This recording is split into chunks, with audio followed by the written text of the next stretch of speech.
Alors bonjour à tous, aujourd'hui nous sommes très heureux de vous annoncer la parution d'un nouvel ouvrage, un ouvrage petit, simple, mais extrêmement profond.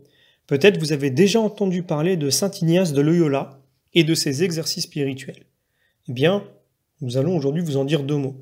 Et pour cela, je prends un texte pour vous le présenter, parce que je n'ai pas trouvé mieux que ce texte-là, même ce que j'aurais souhaité moi vous dire de ma propre bouche, je pense que là, ce que j'ai pu trouver sur ce site, jésuite avec un s.com, bien, est assez éloquent, et donc je vais vous lire ce passage-là qui va d'abord présenter Saint Ignace de Loyola, et ensuite parler de l'œuvre. Je n'ai pas trouvé mieux pour pouvoir vous les présenter. Alors, je commence. Les exercices spirituels s'enracinent au cœur de la vie de Saint Ignace de Loyola. Ainsi immobilisé sur son lit par une blessure lors du siège de Pampelune, Ignace alterne lecture pieuse et rêverie chevaleresque. Lorsqu'il s'adonne, faute de mieux, à la lecture d'une vie du Christ et d'un recueil des vies de saints, il lui vient le désir d'imiter ces saints pour la gloire de Dieu. Mais des pensées mondaines se présentent aussi à lui. Il note que ces pensées lui procurent une joie éphémère, mais le laissent sec et mécontent par la suite, alors que les pensées d'exploit pour le Christ le laissent dans la consolation, content et allègre. C'est ainsi que naît l'expérience spirituelle d'Ignace de Loyola. De ses notes sortira le livret des exercices spirituels, exercices dont le but est d'approfondir sa relation au Christ afin de mieux l'aimer et de mieux le suivre, et de progresser sur le chemin de la liberté intérieure. Dès lors, Ignace ne cessera pas d'affiner ses façons de prier, de méditer, de relire son histoire, afin de mieux ajuster sa vie à la suite joyeuse du Christ. Alors, qu'est-ce que c'est que les exercices spirituels?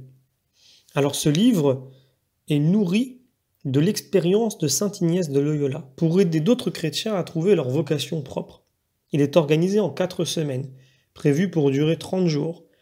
Les exercices spirituels sont constitués d'une succession de contemplations de la vie du Christ et de méditations écrites par Ignace. Leur but est de conduire petit à petit le retraitant à accueillir l'amour de Dieu, à grandir en familiarité avec le Christ et à choisir comment ordonner sa vie à la suite de Jésus-Christ. Durant ces 30 jours, le retraitant est assisté par un accompagnateur qui l'aide à progresser en lui proposant de manière personnalisée les méditations et contemplations, ainsi qu'en l'aidant à mettre des mots sur ce qui lui arrive. Le livre des exercices spirituels inclut aussi des conseils sur la façon de vivre un temps de retraite, sur la façon de prier et de relire sa prière, ainsi que des consignes à l'usage des accompagnateurs. Il ne s'agit pas d'un livre à lire, mais d'un véritable manuel pour donner à vivre une expérience. Voilà. Alors, je vais aussi prendre une allocution du pape François de 3 mars 2014, prononcée sur Radio Vatican, où il dit ceci. Que les exercices spirituels soient davantage pratiqués, soutenus et valorisés, car les hommes et les femmes d'aujourd'hui ont besoin de rencontrer Dieu. Proposer les exercices spirituels, cela veut dire inviter à faire l'expérience de Dieu, de son amour, de sa beauté. Ceux qui les vivent de manière authentique subissent l'attraction de Dieu et en ressortent transfigurés. Quand ils reprennent leur vie ordinaire, leur ministère, leurs relations quotidiennes, ils portent avec eux le parfum du Christ. Alors voilà, moi pour ma part, je trouve évidemment cette œuvre merveilleuse. Pourquoi? Parce que pas seulement elle émane d'un de nos ancêtres spirituels, de Saint Ignace, donc canonisé par l'Église catholique, mais c'est une œuvre qui provient vraiment de l'expérience profonde, intime, personnelle de quelqu'un qui avait une relation avec le Seigneur et qui nous partage cette expérience-là, qui nous partage un chemin finalement qu'il a parcouru. C'est comme si aujourd'hui, en tant que chrétien, vous êtes là, vous êtes un petit peu perdu, parce que, quoi qu'on en dise, en tant que chrétien, on a notre boussole qui est le Christ, mais parfois, cette boussole, on oublie un peu de l'utiliser. Et parfois, on n'arrive pas à la lire correctement. Et donc, on se retrouve un peu perdu. Et bien là, saint Ignace de Loyola vous donne la carte. Il vous donne une carte. Cette carte-là lui a permis de cheminer vers le Seigneur. Moi, je le vis comme ça. Personnellement, je pense que c'est un ouvrage qui doit être mis entre les mains de tout le monde, parce que, comme le dit le pape François, les exercices spirituels sont une recherche et une pratique, finalement, de la recherche de Dieu, de la contemplation de Dieu, de la communication avec Dieu. Voilà, c'est vraiment quelque chose de simple, en fait. Quand on dit tout ça, on a l'impression que c'est très compliqué. Certains, ils voient quelque chose de mystique dans le sens péjoratif du terme, évidemment. Une sorte d'expérience sensorielle. Non, c'est une expérience profonde, intérieure, simple, qui se vit la plupart du temps dans le silence. Alors ne soyez pas déçus si vous ne voyez pas des choses, ou si vous ne ressentez pas des choses, ou si il n'y a pas un petit spectacle. Non, ça ne fonctionne pas comme ça. Dieu n'est pas dans le spectacle, il n'est pas dans le visible qui nous fascine, il est plutôt dans l'invisible qui nous parle, mais qui nous parle avec un mode de communication différent de celui du monde.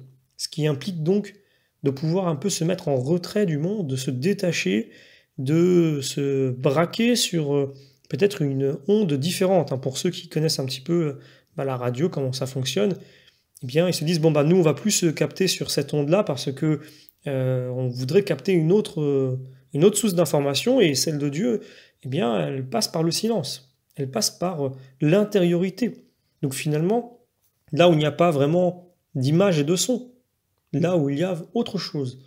Et c'est là, cette expérience de Dieu qui est merveilleuse et qui se vit d'une façon vraiment simple. On se complique trop la vie, on se pose trop de questions, on essaye d'imaginer que je vais essayer de dire à Dieu quelque chose et puis peut-être que lui va me répondre d'une façon, mais je ne sais pas comment. Peut-être qu'il va me donner un signe, peut-être qu'il va me dire quelque chose. Certains attendent une réponse de Dieu dans leur rêve, ce qui peut arriver néanmoins, mais l'attendre, c'est peut-être passer beaucoup de temps pour quelque chose qui n'arrivera pas, en tout cas de cette manière-là.